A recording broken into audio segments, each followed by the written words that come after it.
The whole hall froze when this Alpha King walked in. Then they saw what he was carrying. Marble floors reflected the cold gleam of polished armor and the bright eyes of courtiers, who whispered like wind through dry leaves. On this night, a strange silence had settled over the throne room of Urindor. Even the usual clatter of footsteps seemed hushed, as though the air itself waited for something, someone.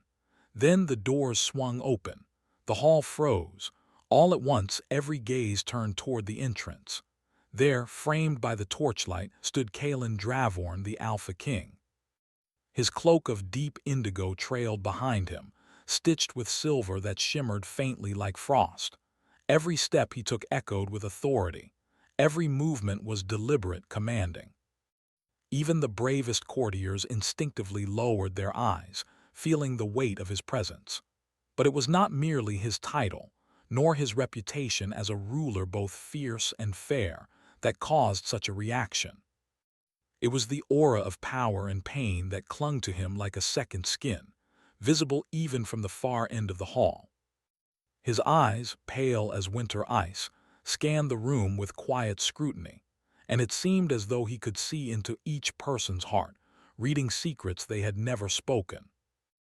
In his hands he carried something unusual, a chest bound with silver runes, smaller than one might expect for a king, yet heavy enough to demand attention.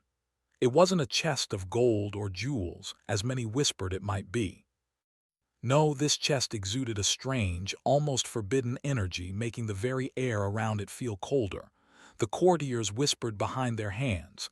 "Do you think it's a gift?" a young noblewoman asked, her voice trembling. "Or a curse?" her companion muttered.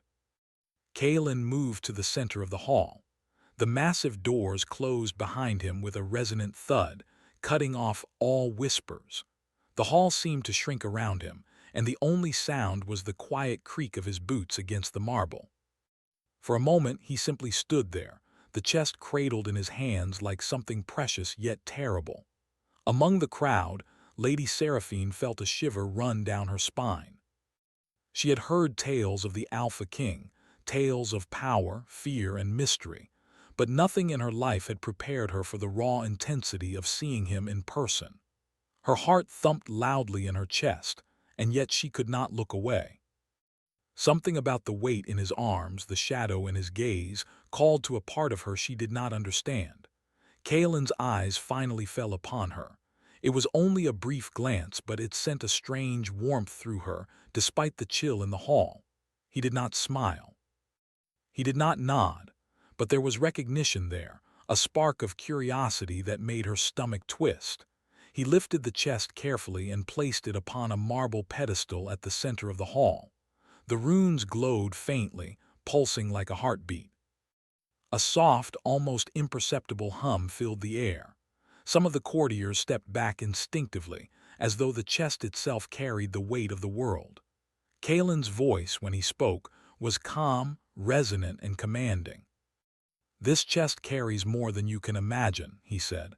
The words were soft, yet they seemed to echo through every corner of the hall. "It holds the past and the future. It carries what must be protected, even from those who claim to serve this kingdom."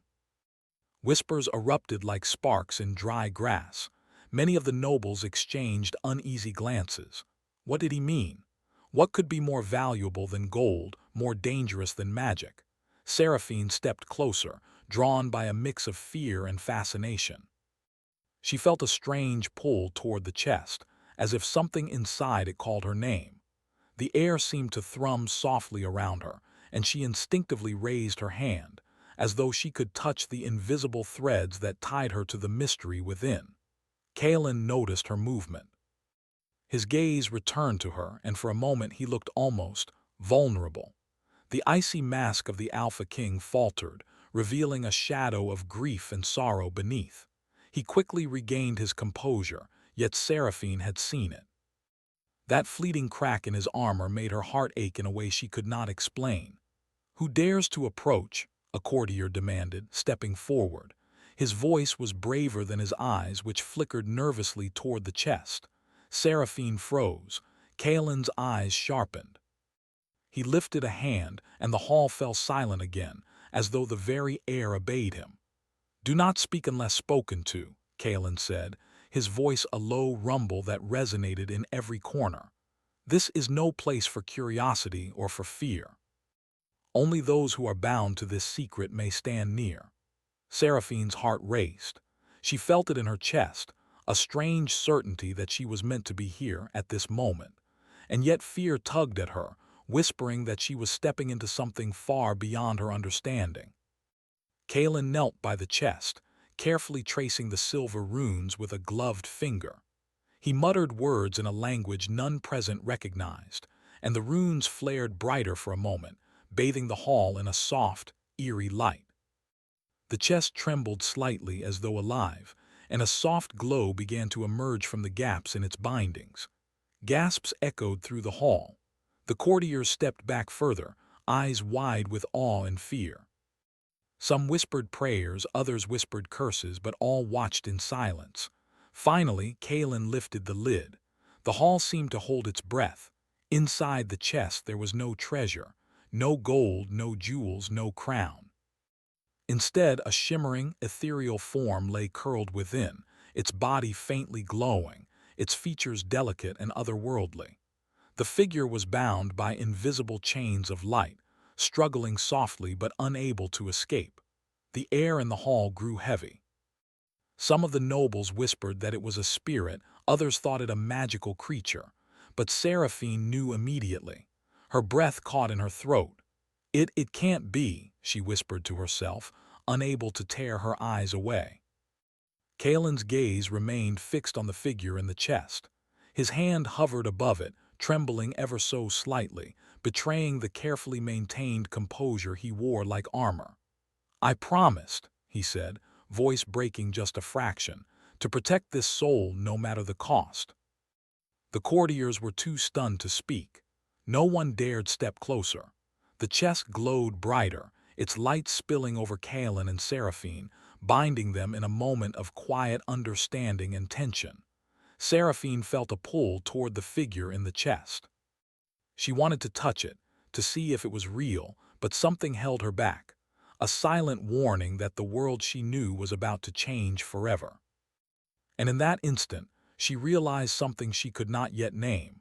Her fate was intertwined with both the Alpha King and the mysterious being in the chest. Kalen closed the chest with a soft thud, the glow dimming but not disappearing. He stood holding the chest carefully against his chest. His eyes met Seraphine's once more. This time the look was no longer just recognition. It was a challenge, a plea, a warning, and an invitation all at once. "You will see what I carry," he said softly, almost to himself, yet loud enough for her to hear. "And you will understand that some burdens are heavier than any crown." The hall remained silent.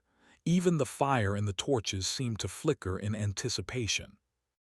Every eye was fixed on the Alpha King, waiting for what would come next.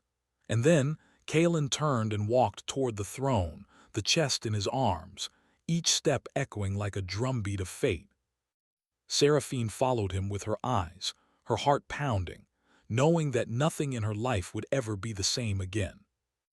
The frozen hall had witnessed kings, queens, and battles beyond count, but tonight it had seen something new, the weight of a secret, a sorrow, and a longing that could shape the destiny of an entire kingdom. And as the doors closed behind Kalen, the whispers began anew. "What is in that chest?" one noble finally asked, voice barely above a whisper. The answer was uncertain. Even Seraphine did not yet know. But she felt it in her bones. The story had begun, and it would not end quietly. For in the heart of the Alpha King there was grief, there was longing, and there was a truth that could either save or destroy them all. The night had settled fully over the kingdom of Urindor, but the torches in the throne hall still burned, casting long shadows that stretched across the marble floors. Outside, the wind whispered through the empty streets, carrying rumors that traveled faster than any messenger.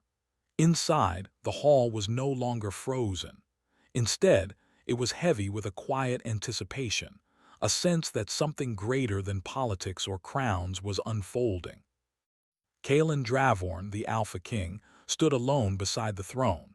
The chest rested on a low table, its silver runes flickering faintly, as if breathing in the dim light. The figure inside shimmered softly, its ethereal form twisting and curling like smoke caught in a gentle wind. Kaelin's hands hovered above it, tense, almost reluctant to touch, yet unwilling to step away. Seraphine lingered near the entrance, unseen yet aware of every movement. Her heartbeat was loud in her ears, each thump a reminder that she had been drawn here for reasons she did not yet understand. Something about the chest called to her, not the treasure inside, but the secret it carried, and the man who bore it with such a heavy burden. Kaelin finally spoke, his voice low and steady, though it carried the weight of a man carrying years of sorrow. "This is no ordinary spirit," he said, eyes fixed on the glowing figure. "It is bound to a curse older than this kingdom. Whoever holds it holds the fate of many." Seraphine's breath caught. She had heard whispers of curses before, tales of magic that could twist the soul or change the course of a life. But nothing prepared her for the sight of a living soul, trapped and struggling within the chest, its glow a quiet plea for freedom. Why is it here?" she asked softly, stepping closer. Her voice seemed to carry through the hall, and Kaelin's gaze flicked to her. "Because it must be protected," he replied, his voice nearly a whisper, yet it carried authority. "Many would seek to use it for power, for destruction. I cannot allow that." Seraphine stepped nearer, drawn by curiosity and an unexplainable sense of responsibility. "But who is it?" Kaelin's eyes darkened, shadows falling across his face. For a moment he seemed almost human, not the untouchable Alpha King, but a man weighed down by guilt and duty.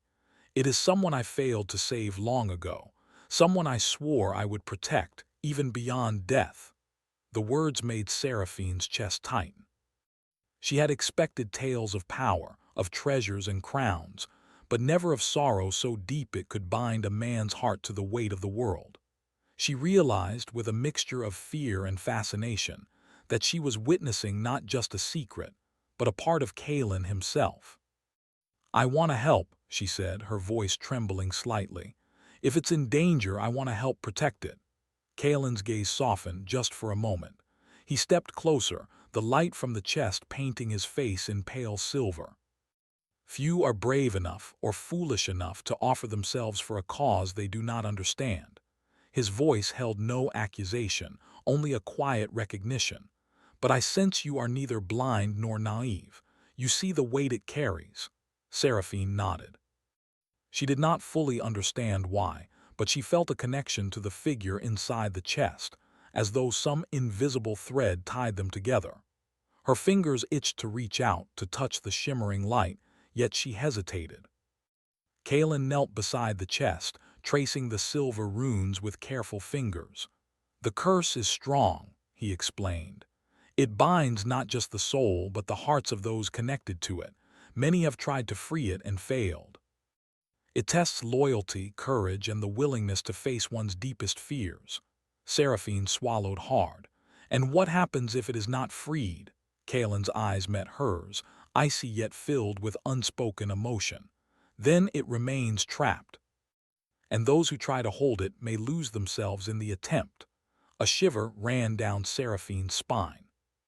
She had expected a story of kings and battles, yet she found herself standing at the edge of something far older and more dangerous, something that asked for trust, courage, and sacrifice. May I try?" she asked, her voice barely above a whisper. Kaelin studied her. For a long moment he said nothing. Then slowly he nodded. "Very well," he said, "but know this, the curse does not test the body, it tests the soul." Seraphine stepped closer, her hands trembling as she reached toward the chest. The light from within pulsed gently, and she felt it brush against her mind, as though whispering words she could almost understand. Fear mingled with a strange, electric longing. She felt drawn to it, and to the man kneeling beside it more than she could explain. Kaelin placed a hand lightly on her shoulder, steadying her without touching the chest. "Focus," he instructed. "Do not fear. The spirit senses your intent." Seraphine closed her eyes, taking a deep breath. She felt the warmth of Kaelin's presence, the strange pull of the spirit, and the weight of responsibility pressing down on her. Slowly, she extended her hands over the chest, letting the light wash over her palms. The figure stirred. Its glow brightened, then dimmed, pulsing like a heartbeat in time with hers.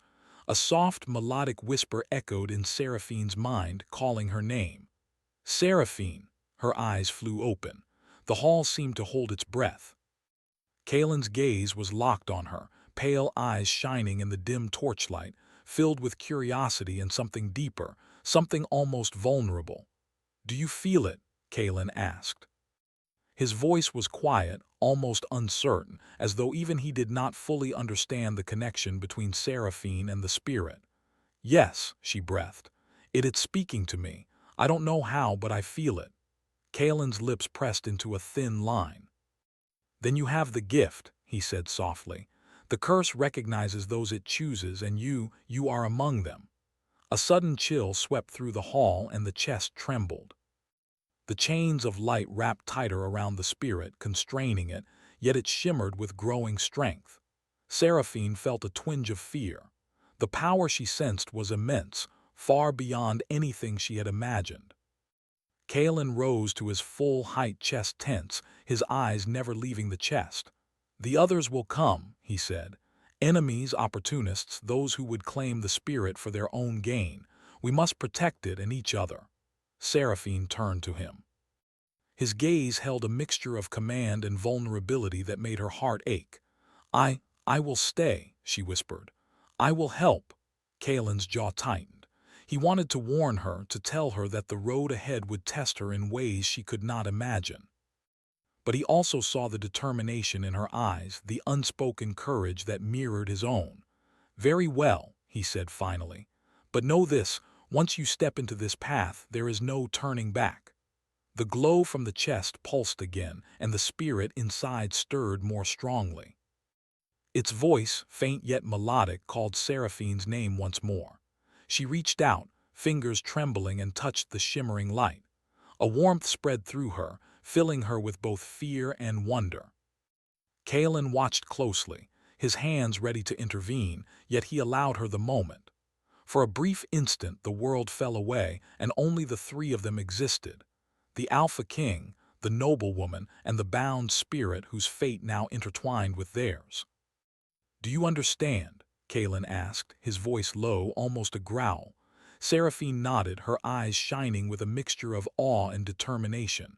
"Yes, I will not fail." The chest pulsed brighter, the silver runes glowing as if acknowledging her promise. The hall seemed to exhale, a whisper of wind flowing through the torches and flickering shadows. Yet even as the moment seemed peaceful, the air was heavy with warning. Danger lingered beyond the walls, in the shadows of the kingdom, and the curse would not be idle. Kaelin turned to her, his expression unreadable. "Then we begin," he said. "And know this, Seraphine, the spirit you have touched carries more than power. It carries pain, loss, and longing. If you hope to free it, you must face not just its sorrow, but your own." Her heart ached at his words, yet she felt a strange certainty. She was ready. She had been chosen. But as she took a step closer to the chest, the torches flickered violently. A cold draft swept through the hall, carrying whispers that no one else seemed to hear. The silver runes flared brighter, and the chest trembled as if alive.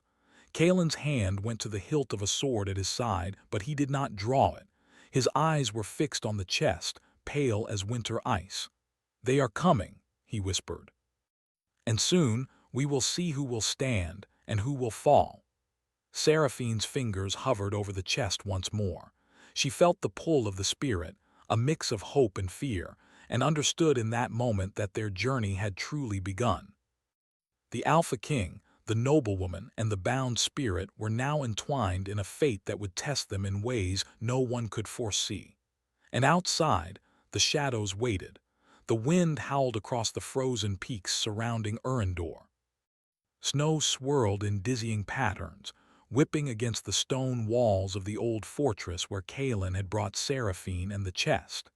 It was a place of solitude, far from the eyes of the kingdom, and yet it felt alive with unseen forces. Shadows twisted in corners, dancing as though they carried secrets, while the chest pulsed softly on a table at the heart of the room. Kalen Dravorn stood beside it, his tall figure framed by flickering torchlight. His eyes, pale and sharp, scanned the fortress with constant vigilance. Every sound, every shadow was measured. The curse bound within the chest demanded attention, and Kalen had learned that its power did not forgive carelessness. Seraphine watched him from across the room. She had grown accustomed to the quiet strength he exuded, the way he seemed to command the air itself, while also carrying a weight that made him human. And yet, she sensed the tension that clung to him like armor. He was a king, yes, but one haunted by past failures, and every step he took toward the chest was measured by memory and regret.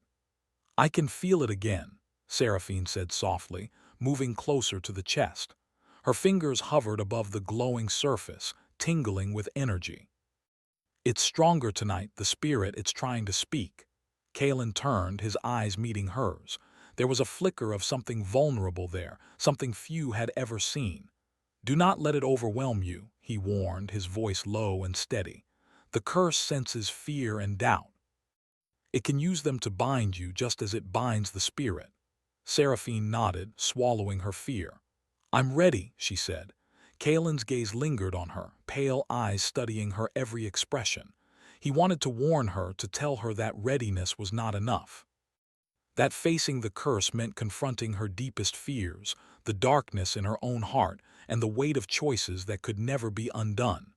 Yet, something in her courage called to him, and he allowed her the moment. "Very well," he said finally. "Then let us see what it wishes to reveal." Seraphine placed her hands lightly on the chest. Immediately, a warmth spread through her fingers, and the faint glow of the spirit brightened. She felt a pull, a gentle tug at her mind, as though the spirit were reaching through time and space to touch her. Soft whispers brushed her thoughts, words she almost understood but could not fully grasp. Kalen knelt beside her, one hand resting near hers, close enough to guide but not control. "Listen," he said. "Do not speak, do not act rashly.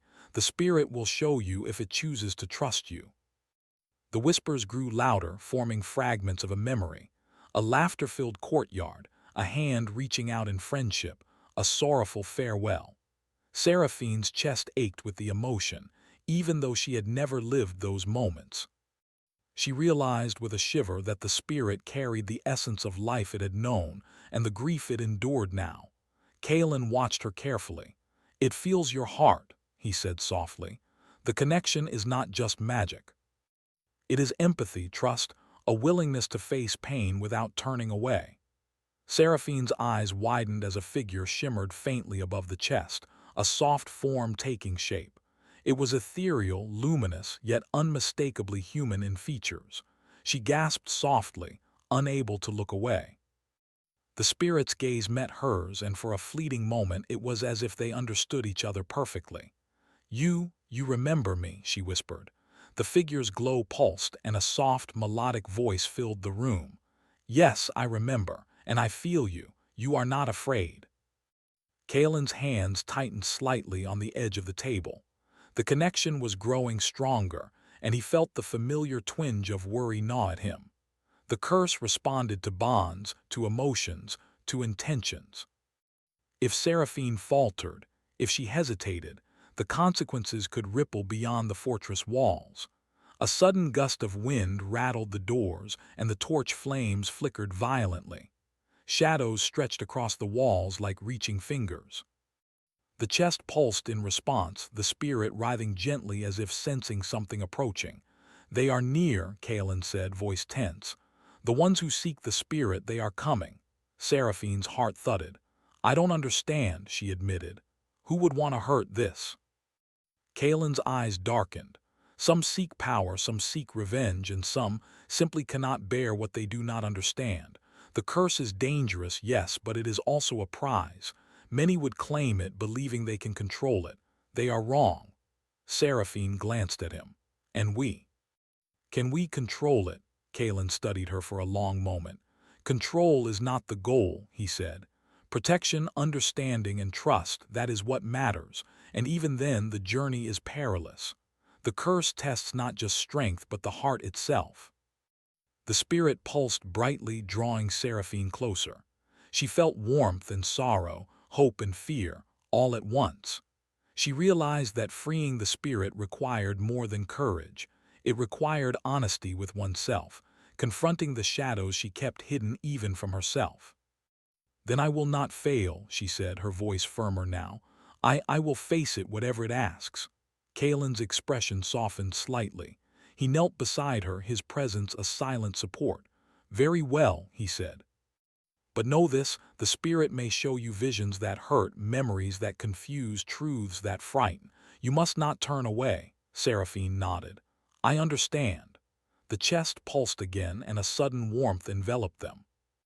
Seraphine felt herself drawn into the vision, the room around her fading as memories of the spirit's life filled her mind. She saw joy and sorrow, laughter and loss, moments of fleeting happiness and moments of crushing despair. Her chest ached with empathy, and yet she did not falter. Kalen's hand rested lightly on her shoulder, steadying her, a quiet anchor in the swirling visions. "Focus on what you feel," he murmured. "Let it guide you." Hours seemed to pass in mere moments. The spirit revealed fragments of its life, and Seraphine absorbed them all, feeling its longing, its hope, and its sorrow. And then a vision came that made her gasp. The moment of betrayal, when the spirit had been bound to the chest, its freedom stolen.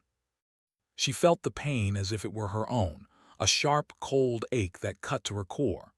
Kalen's eyes were filled with pain as well, though he said nothing. He had seen this before, had lived with it in secret, and knew the weight it carried. He reached for the chest, his hand trembling slightly, and whispered words of power, soft and steady, to soothe the spirit. Seraphine's eyes filled with tears, not for herself, but for the being before her.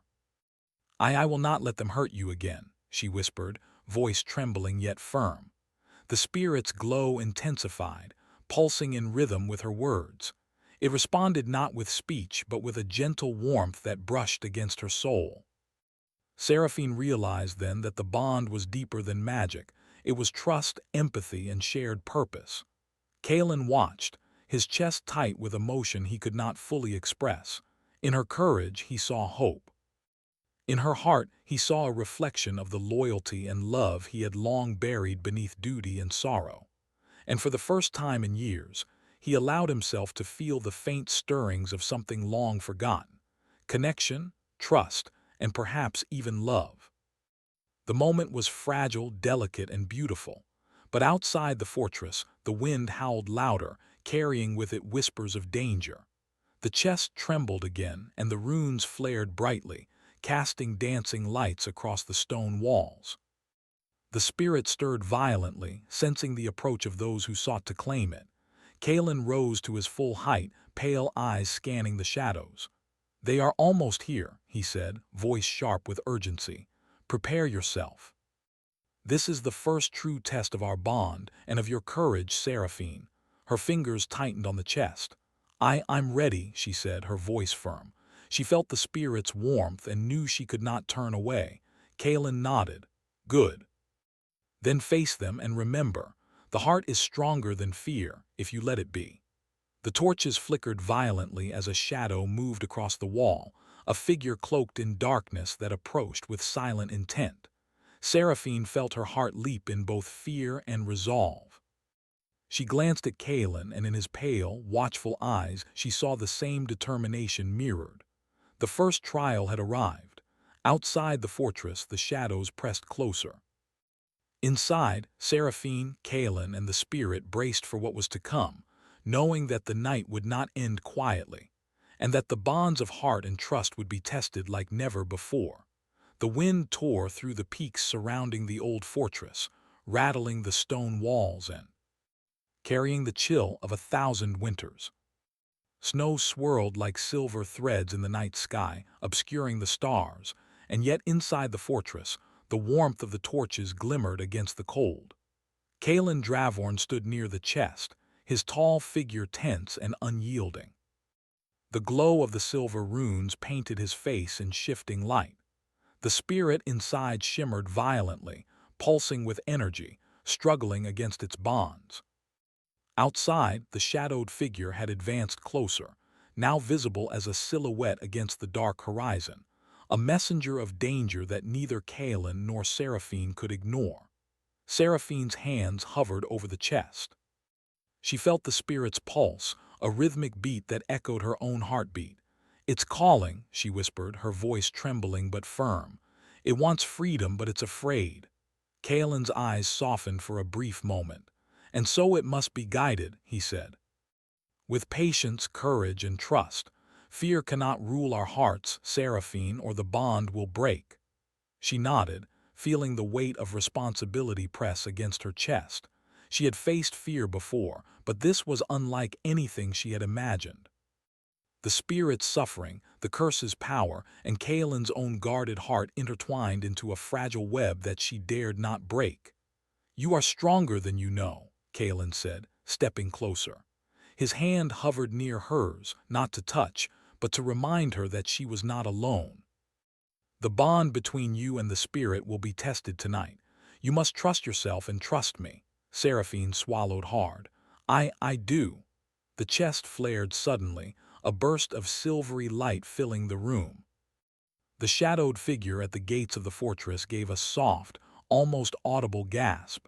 It was clear now that this force, whatever its purpose, had not expected such strength from the castle's protectors. Kalen moved swiftly, placing himself between Seraphine and the doors. "Stay close," he instructed, voice firm. "Nothing will harm you as long as we remain together." The spirit inside the chest pulsed brighter, responding to Seraphine's presence. She felt it reach out, not with force but with a gentle insistence as though pleading for release. She hesitated for only a moment, then pressed her palms firmly against the chest. The glow surged, wrapping around her fingers like liquid light, warming her hands and filling her with a strange energy that both startled and comforted her. Kalen's eyes narrowed. He sensed the same surge, the awakening of a power that had long been restrained. The curse within the chest was responding to her courage, acknowledging her empathy, and allowing a glimpse of its true form. "You can do it," he whispered, barely audible yet strong enough to anchor her. "Release it, carefully, with heart, not force." Seraphine closed her eyes and focused on the warmth, the pulse, the life within the chest. She thought of the spirit's pain, the loss it had endured, and the trust it had placed in her. Slowly, she guided her energy, opening herself to the connection without fear. The chest's glow expanded, filling the room with silvery light. Shadows twisted and recoiled from the brilliance, as though afraid of the truth it revealed. The spirit began to rise, its chains of light loosening, dissolving like mist in the morning sun. Its form solidified, delicate yet radiant, eyes shimmering with gratitude and hope. Kalen's lips parted slightly, awe softening his usually stern features. He had known the spirit could be freed, but he had never imagined the grace with which it could emerge. And yet, even in this moment of triumph, he remained alert. The danger outside the fortress had not vanished. Seraphine's chest ached with emotion. The spirit floated before her, weightless, radiant, and free. "You're safe now," she whispered. "You're free." The spirit's gaze met hers, a silent acknowledgement of the bond they shared. And then softly it whispered words she felt more than heard. "Thank you for believing." Kalen stepped forward, placing a hand on the spirit's shimmering form. "You are safe now," he said, his voice firm yet gentle. "No one will harm you while we are here." The spirit shimmered, then turned to Seraphine, a faint smile curving its ethereal lips. "And you," it said, "your heart guided me. You are extraordinary." Seraphine felt a warmth spread through her chest. She had never imagined such a moment, never imagined that courage, compassion, and trust could feel so powerful. And yet, she had learned that sometimes the greatest strength came not from swords or crowns, but from the heart. Kaelin's gaze lingered on her, a mixture of admiration, relief, and something deeper. For the first time in years, he allowed himself to step beyond the walls he had built around his own heart. The curse, the spirit, the danger, they had all brought him here to this fragile moment of connection. "You were magnificent," he said softly. "You have a rare gift, Seraphine, and a rare heart." Her cheeks flushed at his words, and for a moment, silence hung between them, filled with unspoken emotions, mutual recognition, and a deep, quiet understanding. But the moment was interrupted. Outside the fortress, the shadowed figure advanced, moving closer with deliberate steps.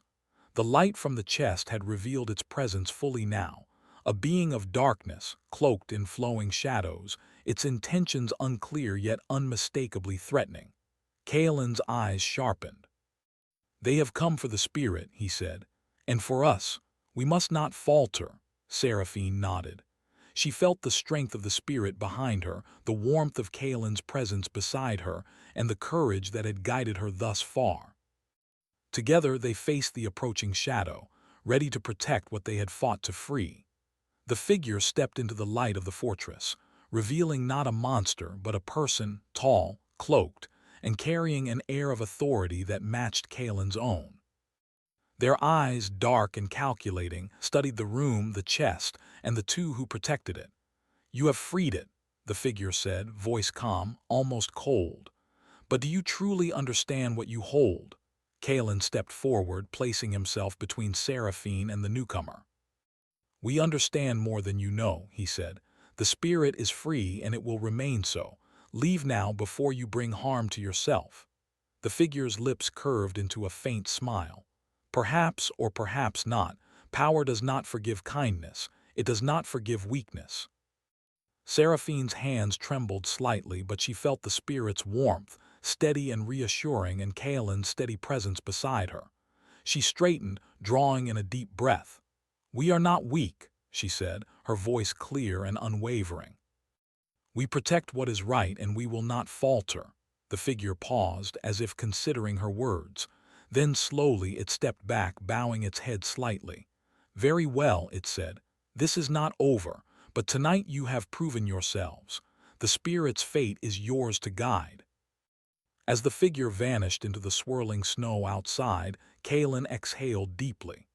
The tension in his body eased slightly, and he turned to Seraphine, pale eyes softened by relief and something more intimate, gratitude, trust, and the beginnings of affection. "You were incredible," he said, voice quiet. "I could not have done it without you." Seraphine felt a warmth bloom in her chest. "We did it together," she replied, smiling softly. "The spirit is safe thanks to both of us." Kaelin stepped closer, close enough for their shoulders to brush. The torchlight danced across his face, softening the usual sternness of his features. "Seraphine," he said, voice low, almost hesitant, I do not know what comes next. But I know this, I will not let you face it alone." Her heart fluttered at the words. "I will stand by you," she whispered. "Always." The spirit, now hovering freely above the chest, shimmered brightly, a soft glow that filled the room with warmth and light. It spoke in a voice that was both a whisper and a song. "Your courage has freed me, and perhaps, in doing so, freed each other as well." Kaelin and Seraphine shared a glance, a quiet understanding passing between them. They had faced fear, sorrow, and the unknown. They had trusted each other and the spirit, and in doing so they had found strength beyond power, beyond crowns, and beyond shadows. The snow outside continued to swirl, but inside the fortress, a calm settled. The chest remained open, its glow gentle now, the spirit resting peacefully, free from bonds, free from pain. Kaelin reached out, brushing a lock of hair from Seraphine's face, a rare gesture of tenderness. "Whatever comes next," he said softly, "we will face it together. No curse, no shadow can break what we have found here tonight." Seraphine's eyes met his, and she felt a warmth that had nothing to do with the torchlight. "Together," she agreed. For the first time in many years, the Alpha King allowed himself to feel hope. And for the first time, Seraphine understood that courage, trust, and compassion could shape not just destinies but hearts. The fortress, once dark and cold, now glimmered with light, the light of freedom, of trust, and of a bond that would not easily be broken. And as the snow fell gently outside, the three of them, Kaelin, Seraphine, and the spirit, stood together, ready to face whatever the future held, bound not by chains or curses, but by courage, loyalty, and love. The night had tested them, but it had also revealed what truly mattered. And in that revelation, there was the promise of a brighter dawn, of hearts mended and spirits freed, and of a story that would endure far beyond the frozen peaks of Urindor.